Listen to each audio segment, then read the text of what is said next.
Puji Tuhan. Haleluya. Salam sejahtera di dalam kasih dan anugerah Tuhan. Kita bersyukur ketemu lagi dengan saya dalam renungan firman Tuhan yang saya ingin bagikan kepada kita semua. Doa saya biarlah firman Tuhan ini dapat memberkati kita semua.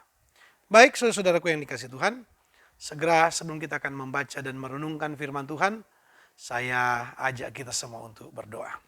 Tuhan yang baik, terima kasih buat kesempatan hari ini kami lagi boleh mendengarkan kembali firman Tuhan. Kami mau belajar dan sekaligus ingin mengerti apa yang menjadi kehendak Tuhan dan rencana Tuhan bagi kami. Roh Kudus menerangkan dan berbicaralah bagi kami. Biar apa yang kami belajar, apa yang kami terima, memberkati, menghibur, meneguhkan, menguatkan, bahkan membuat kami semakin tumbuh dewasa di dalam Tuhan. Urapan Allah atas hamba-Mu, dan biarlah Engkau yang berbicara lewat mulut, bibir, lidah hamba-Mu. Dalam nama Tuhan Yesus, kami berdoa haleluya, amin. Baik, saudaraku yang dikasih Tuhan, pembacaan Alkitab kita dalam Hakim-Hakim pasalnya yang ke-6, ayat yang ke-11, sampai ayat yang ke-16. Hakim-Hakim pasal yang ke-11, ayat 6, ayat 11, sampai ayatnya yang ke-16. Tapi saya ingin baca ayatnya yang ke-12. Malaikat Tuhan menampakkan diri kepadanya, kepada Gideon, dan berfirman kepadanya demikian. Tuhan menyertai engkau, ia pahlawan yang gagah berani. Saudaraku yang dikasihi Tuhan, ini adalah merupakan pernyataan Tuhan kepada Gideon. Dan kita tahu pernyataan Tuhan ini kalau kita baca dalam kitab Hakim-Hakim pasal 6 ini, maka kita temukan bahwa pernyataan Tuhan ini justru pada saat bangsa Israel sementara mengalami tekanan yang besar. Apa yang dihadapi oleh orang Israel pada waktu itu bukan sebuah persoalan yang gampang. Karena mereka sangat tertindas. Kalau saudara baca dalam Hakim-Hakim pasal yang ke-6, saudara akan temukan di sana tentang apa yang dihadapi. Ayat 1 dan seterusnya. Apa yang dihadapi oleh orang Israel pada waktu itu. Mereka dikepung oleh orang Midian dengan jumlah yang sangat tidak sebanding. Alkitab katakan mereka seperti pasir di laut. Orang Midian seperti pasir di laut jumlahnya. Dan mengepung orang Israel sehingga orang Israel Alkitab katakan sangat melarat. Nah saudara-saudaraku yang dikasihi Tuhan, kemudian ayat ini yang kita menjadi ayat pokok disampaikan oleh Allah kepada Gideon. Sekali lagi saya katakan, saya ingin baca.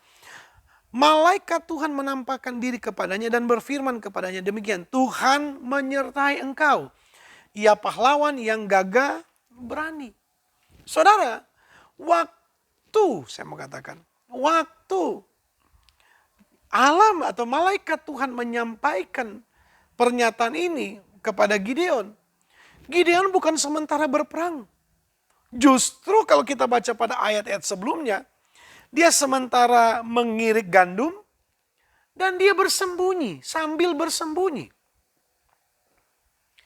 Dan pada saat Allah mengatakan, malaikat Tuhan mengatakan tentang Allah menyertai dia, ya, Allah menyertai Gideon, justru pada waktu itu, kalau kita belajar, fakta yang terjadi adalah bangsa Israel dan Gideon pun sementara tertekan. Mungkin akan menjadi pertanyaan, bagaimana yang dimaksud dengan penyertaan Tuhan? Atau Allah beserta dengan Gideon? Padahal saat itu Gideon dalam tekanan. Ya, kalau saudara baca ayatnya yang ke-11, di sana saudara akan temukan bahwa Gideon itu sementara bersembunyi dalam mengirik gandum, dia mencari tempat yang tersembunyi. Kalau kita baca saudara-saudara ayat yang ke-13, Gideon pun bersoal jawab atau menjawab apa yang disampaikan oleh malaikat Tuhan itu dengan mengatakan, mana katanya Tuhan beserta, masa lalu kami mengalami mujizat, kok sekarang sepertinya kami ditinggalkan. Sebenarnya kalau saya belajar dari Alkitab yang kita baca pada saat ini, Apa sih sebenarnya yang dimaksud dengan Allah beserta dengan kita? Yang pertama, ayat 11, kalau saudara dapat di sana, saudara tangkap di sana, penyertaan Tuhan dalam kehidupan kita itu bukan berarti meniadakan persoalan dan masalah dalam hidup kita. Sekali lagi, saya ingin menjelaskan dan saudara harus kita berusaha untuk paham akan hal ini. Penyertaan Tuhan dalam hidup kita itu bukan berarti meniadakan persoalan dalam hidup kita. Loh, kenapa harus bilang begitu? Coba saudara lihat perjalanan bangsa Israel. Alkitab katakan mereka dalam perjalanan mereka sejak mereka keluar dari Mesir sampai mereka masuk ke tanah perjanjian. Itu Alkitab katakan mereka disertai dengan tiang awan dan tiang api. Bahkan ada Musa yang menyertai, yang memimpin mereka. Ada tabut Tuhan di sana. Kemudian seringkali Tuhan berbicara langsung kepada mereka. Persoalannya, pertanyaannya adalah, apakah orang Israel tidak punya masalah selama perjalanan? Banyak. Banyak.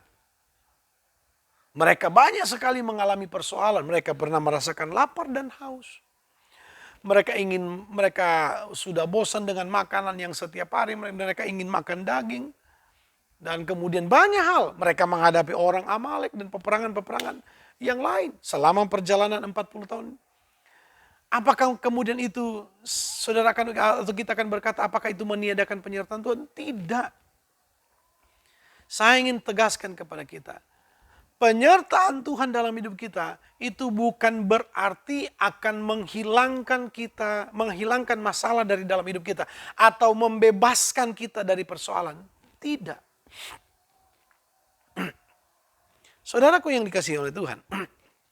Justru sekalipun Tuhan beserta dengan kita, ya, perjalanan orang percaya tidak selamanya mulus dan indah. Karena Tuhan sudah memberi gambaran tentang bagaimana perjalanan dari bangsa Israel. Mereka harus dituntun Tuhan yang seharusnya perjalanan 40 hari, harus jadi 40 tahun. Ini mengindikasikan dan menjelaskan kepada kita, sekalipun Allah beserta dengan kita, bukan berarti kemudian menghilangkan persoalan. Tidak. Bahkan Yesus pernah berkata, jika mau ingin ikut Tuhan, sangkal diri dan pikulah salib. Bahkan ayat-ayat anggaplah sebagai sebuah kebahagiaan jika kita ada dalam persoalan, pencobaan. Jadi memang persoalan itu harus menjadi bagian hidup kita, ya. Harus memang mewarnai perjalanan hidup manusia. Tapi sekali lagi, saya mau katakan makna Allah beserta dengan kita itu tidak berarti meniadakan masalah. Karena masalah itu Tuhan izinkan terjadi dalam hidup kita memiliki tujuan yang banyak. Tuhan punya banyak tujuan ketika dia izinkan masalah. Sama seperti bangsa Israel, Tuhan izinkan ada peperangan supaya apa? Supaya mereka diajar untuk berperang. Supaya mereka menjadi bangsa yang kuat. Supaya mereka menjadi bangsa yang tidak gampang menyerah dan sebagainya. Sama seperti kita. Kadangkala masalah Tuhan izinkan dalam hidup kita itu baik adanya. Tujuannya adalah baik. Tinggal kita bisa melihat. Tinggal kita bisa memaknai, mencari makna, mencari maksud. Apa sih sebenarnya kenapa Tuhan izinkan persoalan hari-hari terjadi dalam hidup saya, dalam rumah tangga saya? Apakah itu untuk memurnikan iman saya? Apakah itu untuk menegur saya? Ataukah apakah itu membuat iman saya lebih tumbuh? Apakah kemudian itu membuat saya diajar Tuhan untuk mengucap syukur? Banyak hal. Sekali lagi saya mau katakan, ya, penyertaan Tuhan bukan berarti meniadakan persoalan dalam hidup kita. Itu ingat baik. Penyertaan Tuhan dalam hidup kita tidak akan pernah menghilangkan persoalan. Tapi penyertaan Tuhan akan membantu kita, menolong kita, memampukan kita untuk bisa bertahan, tetap kuat, dan sekaligus bisa melihat kemenangan di balik persoalan yang kita alami. Yang kedua, apa sih makna dari penyertaan Tuhan? Penyertaan Tuhan dalam ayat yang ke-13, saya baca. Dikatakan begini, jawab Gideon, ini pernyataan Gideon. Kepadanya, jawab Gideon kepadanya, Tuanku, jika Tuhan menyertai kami, mengapa semua ini menimpa kami? Ini pertanyaan yang saya sudah bahas tadi. Di manakah segala perbuatan-perbuatannya yang ajaib yang diceritakan oleh nenek moyang kami kepada kami? Ketika mereka berkata, bukankah Tuhan telah menuntun kita keluar dari Mesir, tetapi sekarang Tuhan membuang kami dan menyerahkan kami ke dalam cengkraman orang Midian. Ini yang saya katakan tadi. Menjadi pertanyaan, mana katanya penyertaan Tuhan? Tapi justru yang terjadi adalah kesulitan pada saat itu. Tapi Tuhan ingin membuat Gideon dan orang Israel belajar bahwa hal yang kedua, penyertaan Tuhan di dalam kehidupan kita, makna penyertaan Tuhan adalah bagaimana kita diajar Tuhan, ya, selalu dibentuk oleh Tuhan. Ketika Tuhan beserta dengan kita, maka di sana ada proses pembentukan Tuhan yang harus dialami oleh orang-orang percaya, termasuk saudara dan saya. Ketika, sekali lagi, ketika firman Tuhan katakan Allah beserta dengan kita, kemudian Tuhan izinkan, ya, ada masalah, itu tandanya Tuhan sementara memproses hidup kita. Penyertaan Tuhan adalah cara Tuhan, bagian dari cara Tuhan untuk memproses kehidupan orang-orang percaya, membentuk iman kita, membentuk karakter rohani kita, meningkatkan kualitas iman kita. Jadi ketika Tuhan beserta dengan kita, menyertai kita, maka di sana juga akan terjadi proses pembentukan. Ya, pembentukan dan pemurnian tuh iman dari Bapak Ibu Saudara. Sekali lagi, di bagian awal saya katakan mengapa ada Tuhan beserta tapi masih ada masalah. Karena memang penyertaan Tuhan tidak akan meniadakan masalah. Justru ketika Tuhan beserta di dalam hidup kita, disitulah Tuhan akan bekerja. Tuhan akan berbuat sesuatu. Tuhan akan membentuk kembali kita. Meredesain lagi. Meriset lagi. Melakukan setting ulang dalam hidup kita. Sampai kita ditemukan, dipandang Tuhan, dilihat Tuhan. Sebagai orang percaya yang benar-benar layak dan indah dalam pemandangan Tuhan. Saudara-saudaraku dikasih Tuhan. Yang kedua, saya ingin membagikan kepada kita makna dari penyertaan Tuhan. Penyertaan Tuhan adalah waktunya Tuhan bekerja dalam kehidupan kita untuk proses pembelajaran dan pendewasaan iman. Ketika Gideon menceritakan tentang pengalaman ajaib di masa lalu, dia juga dalam cerita itu tersirat bahwa dia juga menceritakan di balik peristiwa-peristiwa besar yang terjadi yang dialami oleh bangsa Israel, mereka juga pernah mengalami sebelum peristiwa besar mereka mengalami kesulitan. Ya. Menceritakan bahwa masalah itu sudah ada sejak dulu. Setelah kemudian pada akhirnya setelah masalah terjadi, kemudian ada pertolongan Tuhan. Ya, kita seringkali ya tidak mau belajar sama seperti Gideon. Gideon terlalu banyak mengeluh. Dalam hal dia mengeluh, tapi dia lupa. Dia tidak belajar dari pengalaman yang dia sampaikan. Dia sendiri sudah ceritakan. Dia sendiri ceritakan masa lalu Tuhan orang-orang tuanya, nenek moyangnya telah bercerita tentang kehebatan Tuhan. Ya, dia lupa belajar dari pengalaman masa lalu. Tuhan pernah menolong bangsa Israel. Apakah Tuhan itu sudah berubah? Apakah Tuhan itu sudah beda? Tidak. Tapi Tuhan mau Gideon belajar. Hal yang paling penting adalah penyertaan Tuhan bagi bangsa Israel dan bagi saudara dan saya adalah penyertaan Tuhan yang sempurna. Kalau dulu dia sudah tolong saudara dan saya, kita belajar dari pengalaman itu. Ada kesulitan pergumulan hari ini. Ingat baik. Tuhan tidak pernah berubah. Kuasanya tidak pernah berubah.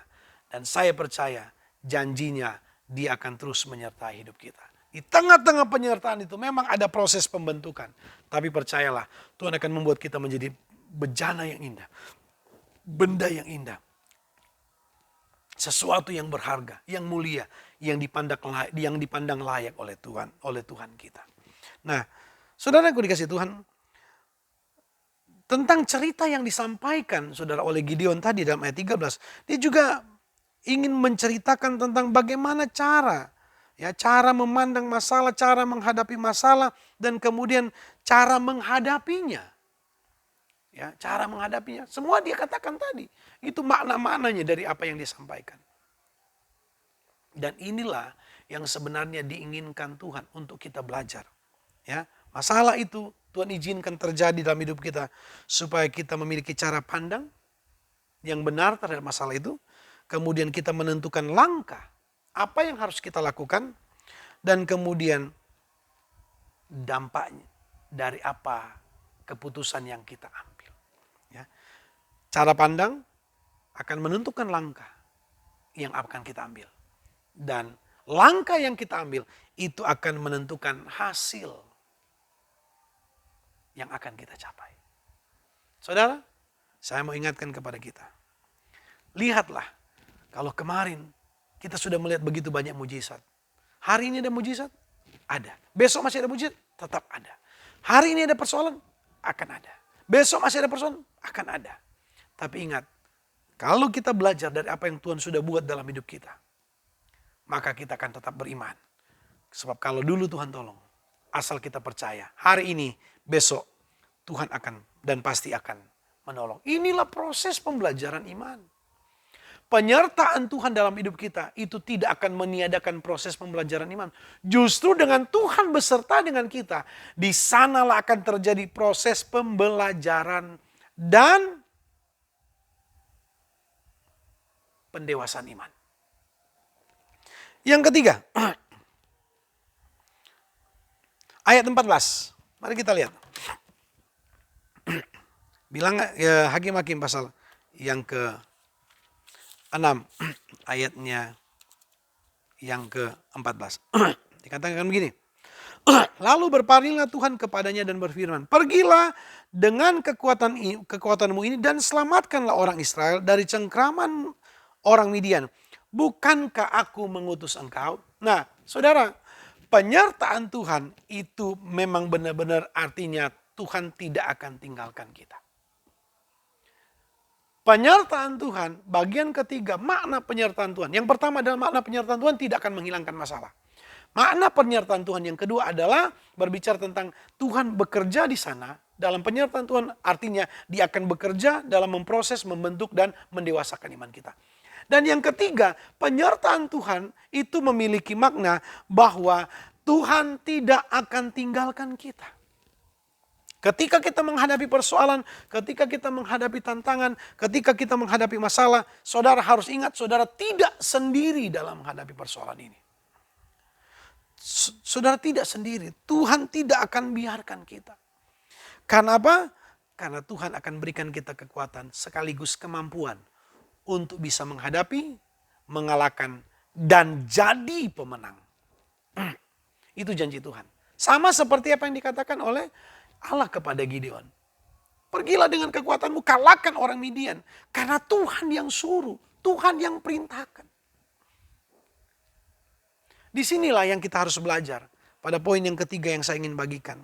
Ya, penyertaan Tuhan itu berbicara, dia tidak akan tinggalkan kita. Dia akan tetap ada dimanapun kita pergi.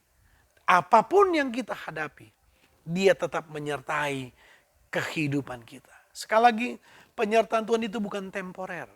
Sewaktu-waktu tidak. Penyertaan Tuhan adalah seluruh perjalanan hidup kita. Orang percaya. 1 Yohanes 4 ayat 6 katakan, sebab roh yang ada di dalammu lebih besar daripada roh yang ada di dunia ini. Itu jaminan Tuhan. Dan itu adalah modal besar bagi kita. Dan kita akan mengerti. Kalau kita mengerti akan hal ini, maka saya percaya kita tidak akan ragu dengan penyertaan Tuhan dalam hidup kita. Kita tidak akan pernah khawatir dengan penyertaan Tuhan. Karena penyertaan Tuhan adalah seluruh perjalanan hidup kita disertai dan tidak akan ditinggalkan oleh Tuhan. Bahkan bagian terakhir, poin keempat, penyertaan Tuhan adalah kemenangan. Ya. Penyertaan Tuhan adalah kemenangan. Tapi saudara harus ingat, kemenangan tidak akan pernah ada tanpa peperangan. Jadi penyertaan Tuhan adalah harus berperang untuk bisa melihat kemenangan. Amin. Penyertaan Tuhan artinya harus berperang. Nggak boleh tidak. Harus berperang. Karena untuk bisa menang harus yang namanya berperang. Dan itu yang dilakukan oleh Allah. Diperintahkan Tuhan kepada Gideon. Gideon bilang, maju dengan kekuatanmu. Berperang. Kalahkan orang Midian itu. Jadi penyertaan Tuhan adalah kita memang harus maju berperang. Dan kita akan alami kemenangan. Saudara, hari-hari ini Tuhan janjikan penyertaan Tuhan. Tapi 4 hal harus saudara ingat. Pertama, penyertaan Tuhan tidak akan meniadakan, menghilangkan masalah dalam hidup kita. Penyertaan Tuhan adalah waktu Tuhan untuk bekerja, mendewasakan, dan membuat iman kita bertumbuh.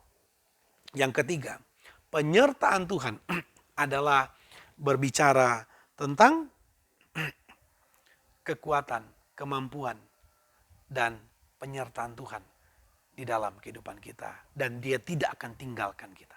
Dan yang keempat, penyertaan Tuhan adalah kita harus maju berperang dan kita akan mengalami yang namanya kemenangan. Doa saya biarlah Roh Kudus yang akan pimpin kita, Roh Kudus yang akan mampukan kita untuk tetap melihat firman ini. Bahwa dalam keadaan apapun kita, sekalipun masa-masa sulit, tetap Dia Allah yang tetap beserta dengan kita. Tidak akan pernah tinggalkan kita. Mari kita berdoa. Kami percaya Tuhan, firman-Mu adalah kebenaran, dan firman-Mu telah mengingatkan, meneguhkan kami. Bahwa apapun yang terjadi, Engkau tidak akan tinggalkan kami, Engkau terus akan memampukan kami. Dan kami percaya dalam peperangan yang kami alami, Tuhan, kami akan siap maju berperang, karena kami tahu Engkau akan anugerahkan kemenangan bagi kami.